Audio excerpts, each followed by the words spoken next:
Topic जो है 12th student के लिए इलेक्ट्रोस्टैटिक चैप्टर की है। इस पे डाइपोल के कारण हमें वैद्युत क्षेत्र की तीव्रता का व्यंजक प्राप्त करना है। तो find intensity of electric field due to an electric dipole. तो इलेक्ट्रिक डाइपोल के कारण वैद्युत क्षेत्र की तीव्रता दो पोजीशन पर होती है। एक पोजीशन होती अनुदैर्ध्य स्थिति और एक पोजीशन होती अनुप्रस्थ स्थिति, या हम इसी को अक्षीय और निरक्षीय स्थिति कहते हैं, या इसी को हम इंड ऑन और साइड ऑन पोजीशन कहते हैं। तो शॉर्टली पहले ये समझ लो वैद्युत क्षेत्र की तीव्रता है क्या। वैद्युत क्षेत्र की तीव्रता एकांक आवेश के कारण उत्पन्न जो बल होता है उस बल को हम वैद्युत क्षेत्र की तीव्रता कहते हैं। और इलेक्ट्रिक डाइपोल क्या है? इलेक्ट्रिक डाइपोल दो समान किंतु प्रकृति में विपरीत आवेशों का एक समायोजन है, जिससे जिनके बीच की दूरी 2l एक फिक्स लंबाई होती है। ऐसे समायोजन को हम डाइपोल कहते हैं। और इस डाइपोल के कारण ही हमें वैद्युत क्षेत्र की तीव्रता ज्ञात करनी है। तो यहाँ पर हम पहली पोजीशन लेंगे अच्छी स्थिति पर, यानी इन डाउन पोजीशन। तो मान लिया कि ये ए बी एक इलेक्ट्रिक डाइपोल है जिसकी लंबाई 2l है और इसके मिड पॉइंट से l इस साइड की लंबाई और l इस साइड की लंबाई है। इसके मिड पॉइंट O से r दूरी पर स्थित एक बिंदु P है। इस P बिंदु पर हमें वैद्युत क्षेत्र की तीव्रता ज्ञात करनी है। ठीक नहीं, इस P बिंदु पर हम यहां से यहां तक की दूरी अगर r मानते हैं तो यहां से B से P तक की दूरी r माइनस l हो जाती है और यहां से यहां तक की दूरी हमारी r प्लस l हो जाती है। अब इसका डेरिवेशन करने के लिए हम एक एक पॉइंट चार्जों को लेंगे, प्लस q और माइनस q। तो सपोज किया कि प्लस q और माइनस q के कारण उत्पन्न वैद्युत क्षेत्र की तीव्रताएं क्रमशः E1 व E2 हैं। तो देखिए प्लस q के कारण वैद्युत क्षेत्र की तीव्रता P बिंदु पर E1 is equal to 1/4 pi epsilon naught के Q upon R minus L का होल स्क्वायर। इसकी डायरेक्शन हो जाएगी P B टू P, इस डायरेक्शन में लगेगी। ये सदिश राशि है। इसी तरह माइनस Q के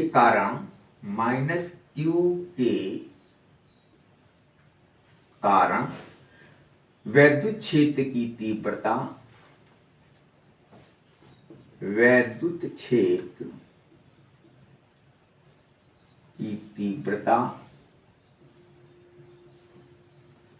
E2 is equal to 1/4 pi epsilon naught के Q upon R plus L का होल स्क्वायर। इसकी डायरेक्शन हो जाएगी P टू B, P से B की ओर। चूंकि ये वैद्युत क्षेत्र की तीव्रताएं हमारी सदिश राशियां हैं और दोनों ही हम देख रहे हैं विपरीत दिशा में लग रही हैं। E1 इस डायरेक्शन में है, E2 इस डायरेक्शन में है और यहां पर E1 is greater than E2, इसलिए इसका जो रिजल्टेंट हमारा निकलेगा वो हम इन दोनों को घटा करके निकालेंगे। तो E इज इक्वल टू हो जाएगी E1 माइनस E2। अब E1 और E2 की हम वैल्यू पुटअप कर दें। E1 की वैल्यू ये है और E2 की वैल्यू ये है। तो इसका हम जब रखेंगे मान तो 1/4 पाई एप्सिलॉन नॉट के Q upon R minus L का whole square minus 1/4 pi epsilon naught के Q upon R plus L का होल स्क्वायर। यहां से q अपॉन 4πε0 दोनों में हमें कॉमन मिल रहा है, तो कॉमन हमने ले लिया, तो q अपॉन 4πε0 के, यहां से बचेगा 1 अपॉन r माइनस एल का whole square minus 1 upon r plus L का होल स्क्वायर। इसका सॉल्यूशन हमें निकालना है, इसका हम एलसीएम लेंगे, तो q अपॉन 4πε0 के, इसका हमने एलसीएम ले लिया, तो r square minus L square का होल स्क्वायर। इससे हमें बचेगा r प्लस एल का whole square minus r minus L का होल स्क्वायर। इस चीज को हम सॉल्यूशन अगर निकालें तो E is equal to q upon 4πε0 के, ये चीज आ जाएगी r square plus L square plus 2rl और माइनस, इसको अगर हम खोल देंगे तो ये हो जाएगा minus r square minus L square plus 2rl अपान r square minus L square का होल स्क्वायर। इससे ये कट जाएगा, इससे ये कट जाएगी, 2rl मिल करके 4rl हो जाएगा। इसलिए E इज इक्वल टू, ये जाएगा E is equal to q upon 4πε0 के इंटू 4rl अपान, ये जाएगा r square minus L square का होल स्क्वायर। लेकिन हम जानते हैं कि जो हमने यहां से यहां तक की दूरी ली है वो डाइपोल की लंबाई 2l की तुलना में बहुत अधिक है। इसलिए क्योंकि r is greater than 2l, so l की उच्च घातें नगण्य मानने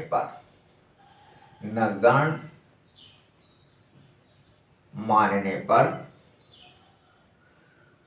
तो इसकी घातें अगर हम नगण्य माने लेंगे तो एल स्क्वायर हमारा कैंसिल हो जाएगा, क्या बचेगा आर स्क्वायर की पावर 2 यानी r की पावर 4, तो ये हो जाएगा E is equal to q upon 4πε0 के, और ये हो जाएगा 4rl अपान r की पावर 4। इस r की पावर 4 से कट जाएगा तो 3 बचेगा। इस 4 को अगर हम 2 इंटू 2 में तोड़ दें, इस 4 को अगर हम 2 इंटू 2 में तोड़ दें तो इसको हम लिख सकते हैं E is equal to 2 into 2l³ upon, ये हो जाएगा 4πε0 के, और ये हो जाएगा r की पावर 3। इस 2l³ इसको हम p कहते हैं, इसलिए ये हो जाएगा E इज इक्वल टू 1 अपान 4πε0 के और 2p अपान r³। इतने न्यूटन प्रतिकूलाम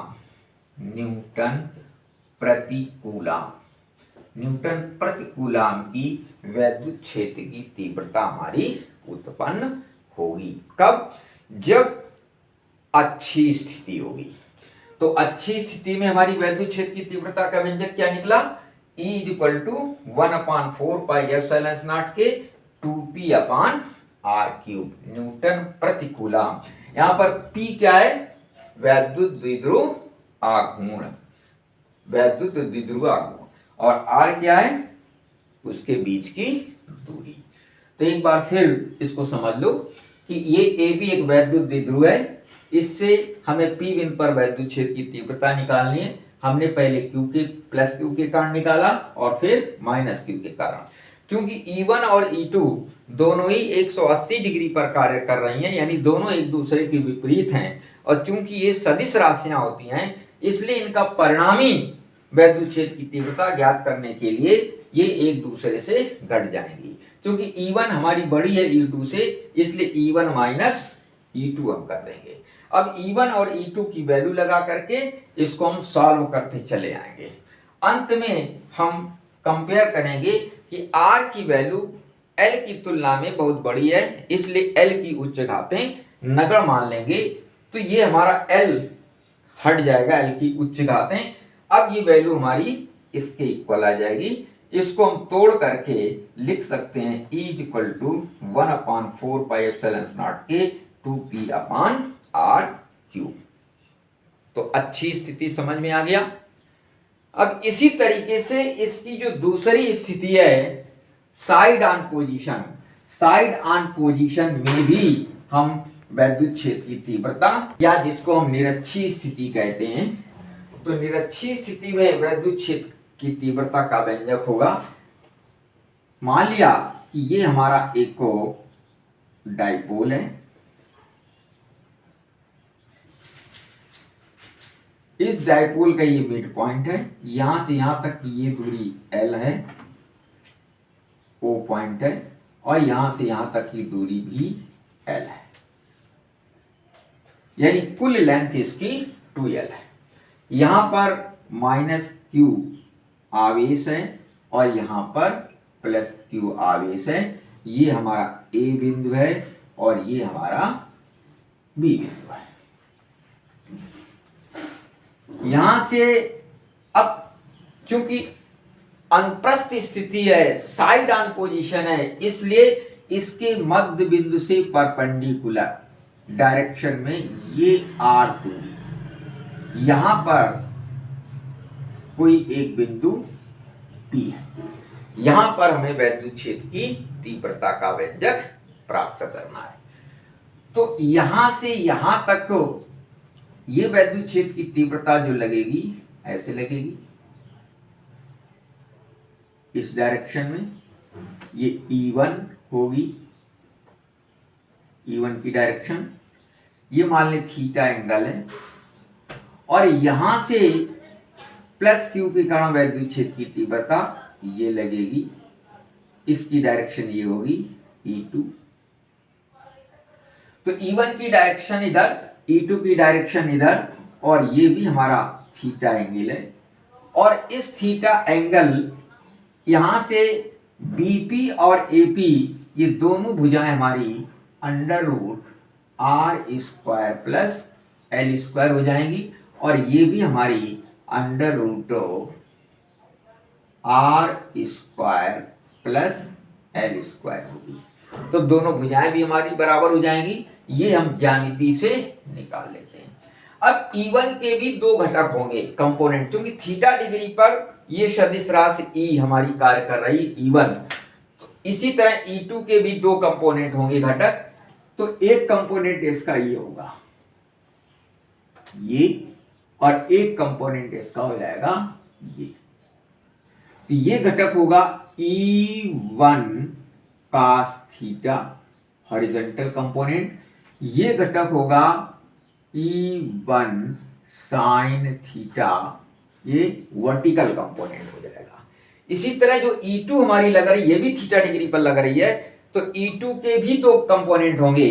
एक कंपोनेंट तो इसी डायरेक्शन में होगा, ये होगा E2 cos थीटा, और एक कंपोनेंट इस डायरेक्शन में हो जाएगा, इसके वर्टिकल E2 sin थीटा।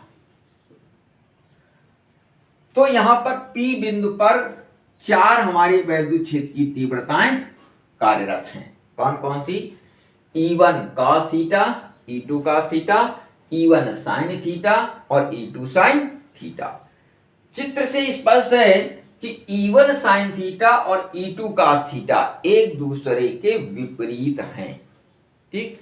इसलिए E1 cos theta E1 sine theta बराबर E2 साइन थीटा, ये एक दूसरे को नेग्लेक्ट कर देंगी, यानी उदासीन कर देती है। क्यों? E1 का साइन थीटा की वैल्यू और E2 साइन थीटा की वैल्यू बराबर होगी और ये एक दूसरे के अपोजिट है, इसलिए इनका रिजल्टेंट परिणामी क्या हो जाएगा? शून्य हो जाएगा।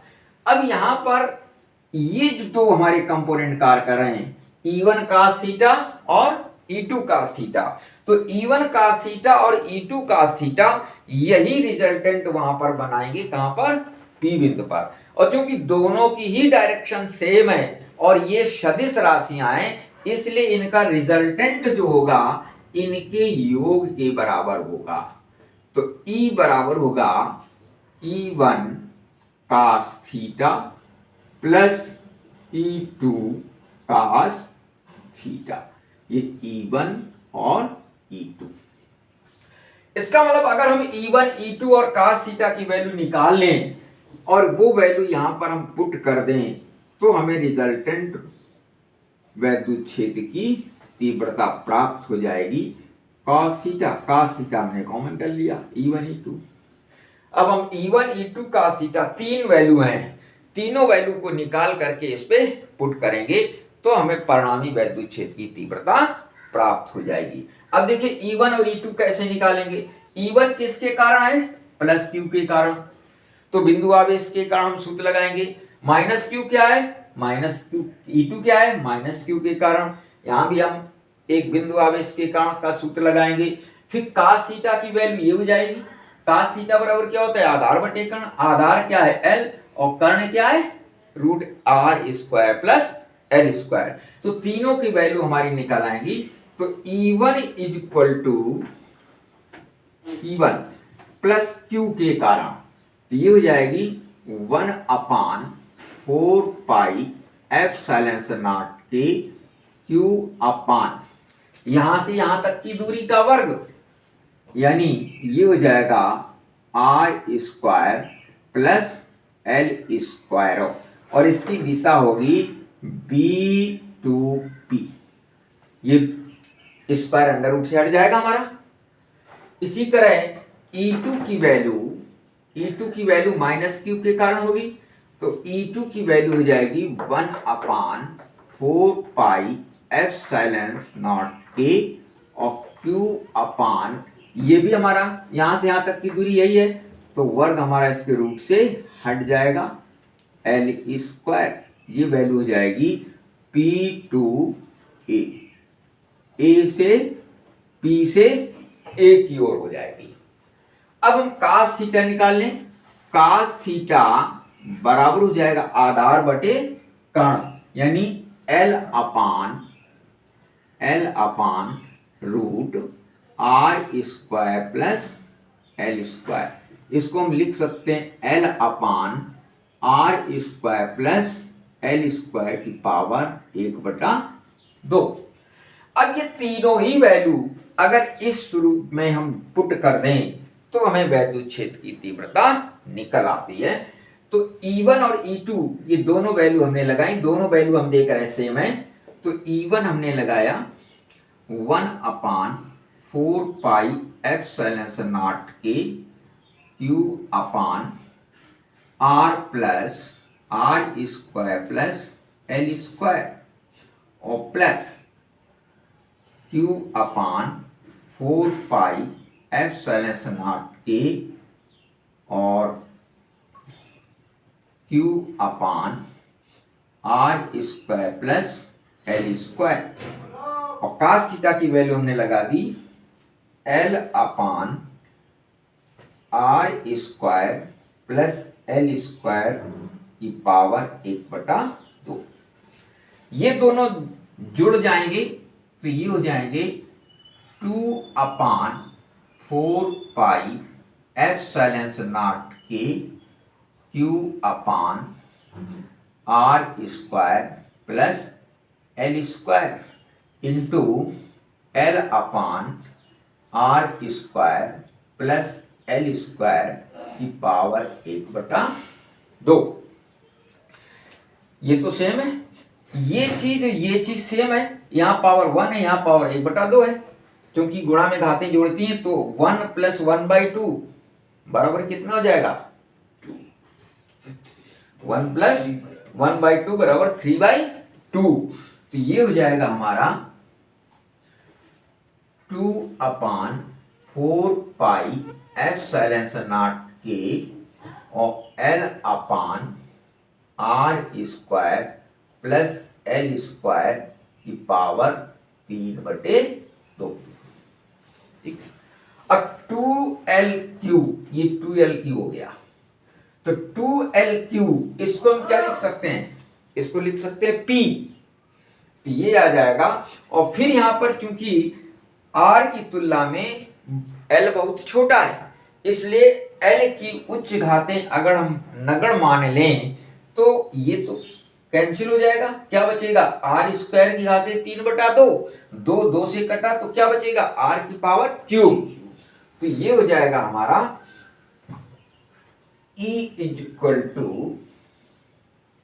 1/4πε0 के, और ये हो जाएगा P/r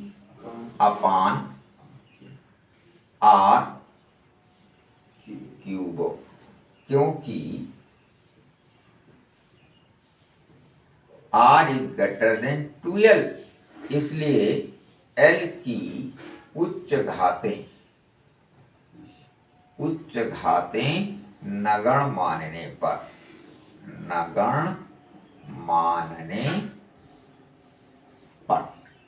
ठीक। तो E = हमें क्या मिला, E = हो जाएगा 1/4πε0 के P/r³ न्यूटन प्रति कूलम। ये हमें वैद्युत क्षेत्र की तीव्रता का व्यंजक प्राप्त होता है, और ये व्यंजक हमारा निरक्षीय स्थिति में है। तो हम देखते हैं कि अच्छी स्थिति में और निरक्षीय स्थिति में हमारा डिफरेंस क्या मिला। अच्छी स्थिति में वैद्युत क्षेत्र की तीव्रता कितनी मिलती थी, E = 1/4πε0 के 2P/r³, और यहां पर कितनी मिली है सिर्फ P/r³। इसका मतलब अच्छी स्थिति में वैद्युत क्षेत्र की तीव्रता निरक्षीय स्थिति की वैद्युत क्षेत्र की तीव्रता से दूनी होती है, या हम ऐसे कह लें कि निरक्षीय स्थिति में वैद्युत क्षेत्र की तीव्रता अक्षीय वैद्युत क्षेत्र की तीव्रता की तुलना में आधी होती है, यानी अच्छी स्थिति में अधिक होती है और निरक्षीय स्थिति में आधी होती है। समझ में आ गया। ये दोनों ही टॉपिक हो हमारी डेरिवेशन के लिए बहुत इंपॉर्टेंट है, और इनमें से अक्सर करके परीक्षा में एक टॉपिक जो है पूछी जाती है। फिर से एक बार समझ लो, ये एक वैद्युत द्विध्रुव है, इस वैद्युत द्विध्रुव की लंबाई 2L है, इसके मिड पॉइंट से r दूरी पर स्थित एक बिंदु P है, जहां पर हमें वैद्युत क्षेत्र की तीव्रता ज्ञात करनी है। तो प्लस Q के कारण वैद्युत क्षेत्र की तीव्रता E1, क्योंकि थीटा डिग्री पर ये कार्यरत है इसलिए इसके दो कंपोनेंट होंगे, एक E1 cos थीटा और एक E1 sin थीटा। इसी तरह माइनस Q के कारण इसके भी दो कंपोनेंट होंगे, एक E2 cos थीटा और E2 sin theta. E1 sin theta और E2 cos थीटा दोनों एक दूसरे के विपरीत हैं, बराबर भी हैं, इसलिए इनका परिणामी शून्य हो जाएगा। तो P बिंदु पर ये जो चार वैद्युत क्षेत्र की तीव्रताएं लग रही हैं, चार में से दो हमारी उदासीन हो जाएंगी, दो सिर्फ कार्यरत रहेंगी, E1 cos थीटा और E2 cos थीटा। इन दोनों का रिजल्टेंट जो परिणामी होगा, क्योंकि दोनों वैद्युत क्षेत्र की तीव्रताओं की दिशा समान है और ये वैद्युत क्षेत्र की तीव्रता सदिश राशि है, इसलिए इनका परिणामी जो होगा इनके योग के बराबर होगा, E1 cos थीटा और E2 cos थीटा के योग के बराबर। अब हम E1 और E2 निकाल लेंगे तथा cos थीटा की वैल्यू निकाल लेंगे। E1 E2 हमारी प्लस Q के कारण और E2 हो जाएगी माइनस Q के कारण, तथा cos थीटा हो जाएगा आधार बटे कर्ण इस चित्र के अनुसार।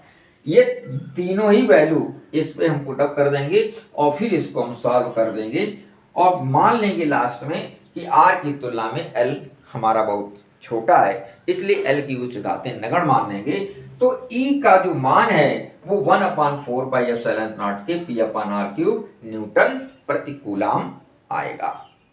ये वैद्युत क्षेत्र की तीव्रता अच्छी वैद्युत क्षेत्र की तीव्रता की तुलना में आधी होती है। समझ में आ गया?